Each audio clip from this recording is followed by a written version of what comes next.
Good start. Oh, watch two, watch two. Keep your support back up front. Whoa! Watch two, guys. Slow down two, slow down two. Now slow down, right against the wall. No reverse. No reverse, guys. It'll take a little bit of getting used to. Better get the habit now. Traction shield, shield set, getting drawing. Country there, we're going to lock that mitt we're going to worry about.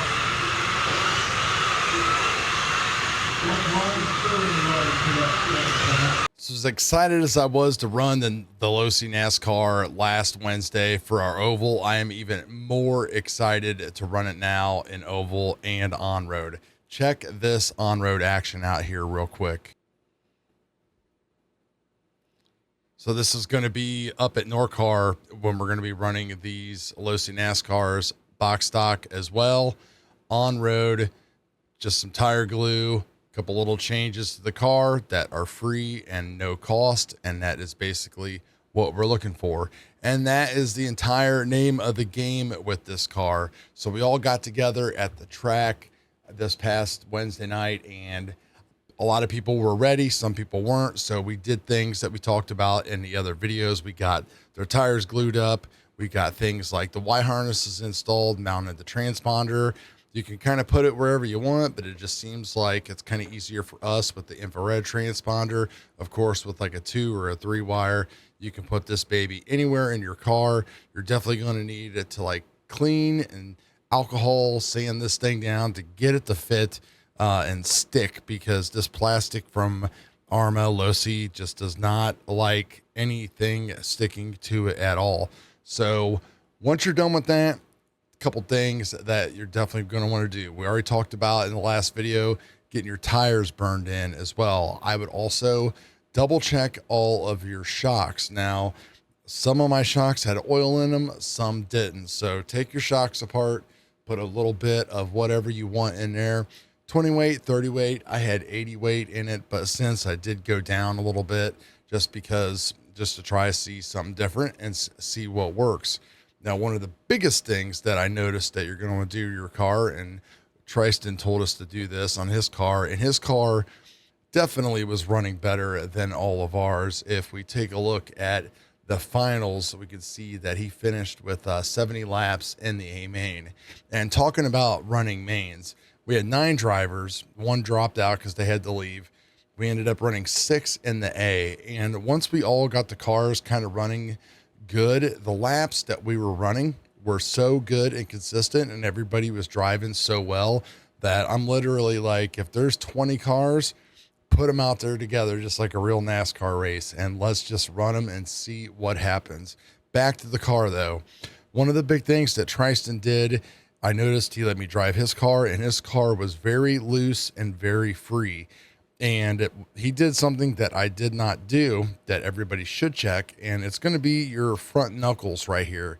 If you put a screwdriver in there, as soon as you loosen these things up, you are literally just going to hear them pop and crack. So inside the knuckles, there's like plastic balls on the top and the bottom.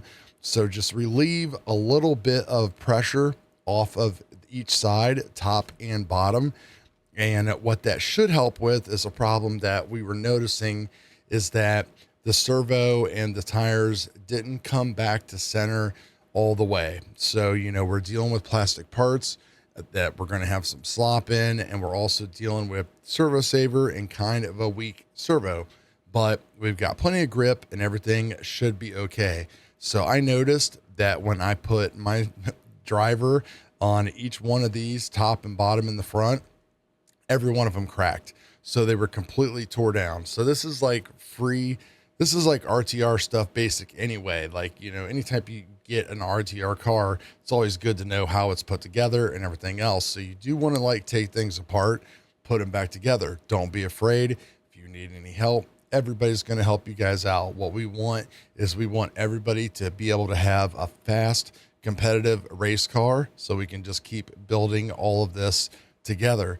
Besides that right there, there's really not a whole lot else that we really learned and did to the car, a lot of the tuning is in the radio. You know, definitely this thing has incredible grip and steering on the carpet. I had my dual rate down probably to like 15 to 20% for the night as more I drove it and the tires started to come in more. The other thing that I would do was also playing a lot with traction compound. I noticed that for the first couple of heats that my car was lifting a lot. So you can see I applied glue pretty much up over the radius on this tire here. But then what I started to do was just basically prep these two tires here and not do anything on this side. So that way I wouldn't generate any extra traction there on that side at all to like help lift it up. So pretty excited to see how all of these little changes end up doing with the car. For the end of the night, you know, I struggled a little bit at the beginning, but ended up turning 67 laps. I won the B main, bumped up to the A, and ended up finishing third. I think there was like a little bit of tussle in a couple spots and some of the other guys fell down, but you can see that we're all pretty much right there, ready to just rock and roll. And I think as we get more people on the same page, you know, we were all kind of just trying to figure things out and making sure this person was doing that and this person was doing this. We all had plenty of batteries and enough time to like change the batteries and stuff like that. And I think most of the things that we've talked about in the car, people have done. Now, one of the things I did notice, I did take the diffs apart to look at the actual diffs that come in there, because this is the V2 diff. So this diff is really weird.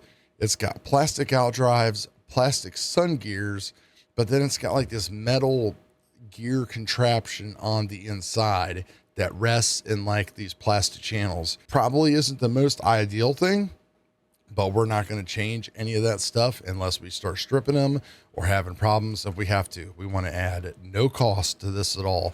We want to keep this low cost and competitive. So I would probably take your diff apart now that if you've ran it a little bit, and check those sun gears out that are on those.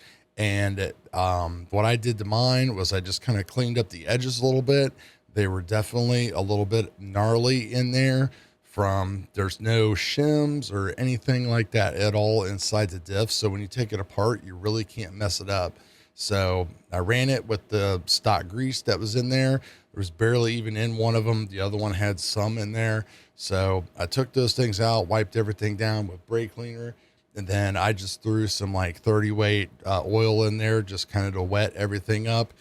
The actual drive line itself, like, isn't still like that free.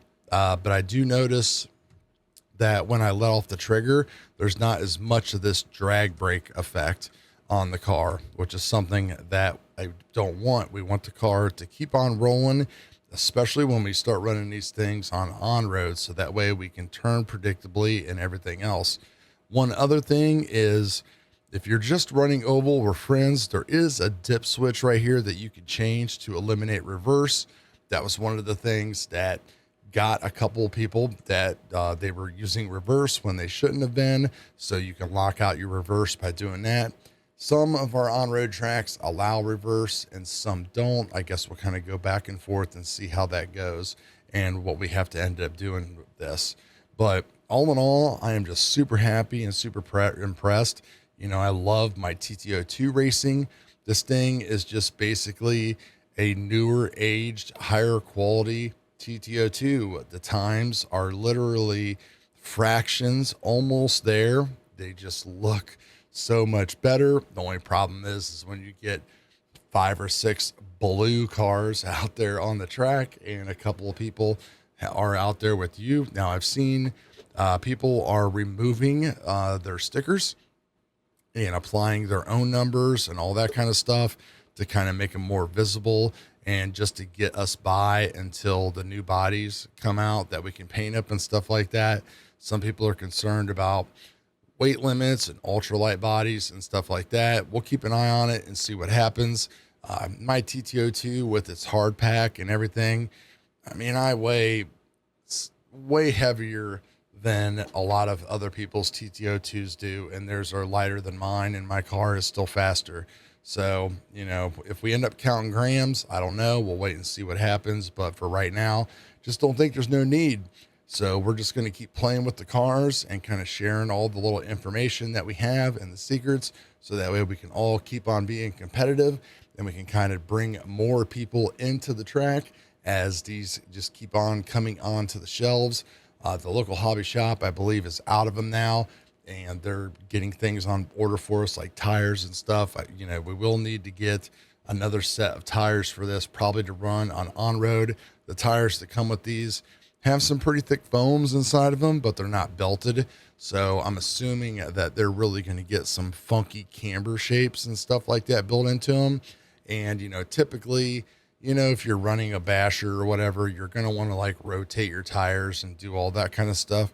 But for oval, I like to leave the tires the way they are and just kind of let them run in. And as they wear down and lose that millimeter here or half millimeter there to how the car naturally wants to run and drive, the car itself will just handle better, and it will eventually get faster because you're kind of changing the rollout without doing any kind of gear changes and stuff.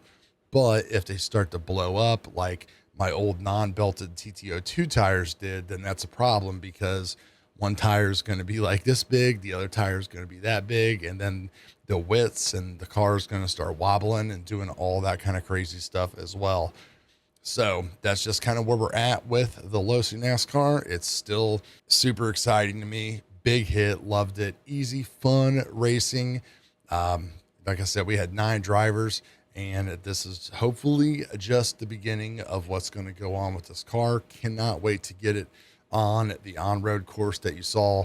Hopefully Sunday after off-road, and we take the jumps down, I can try to get some times and a few laps on this baby. So it's going to be taking the trip with me along with the B7. So we'll talk to you guys later. Love you all. Peace.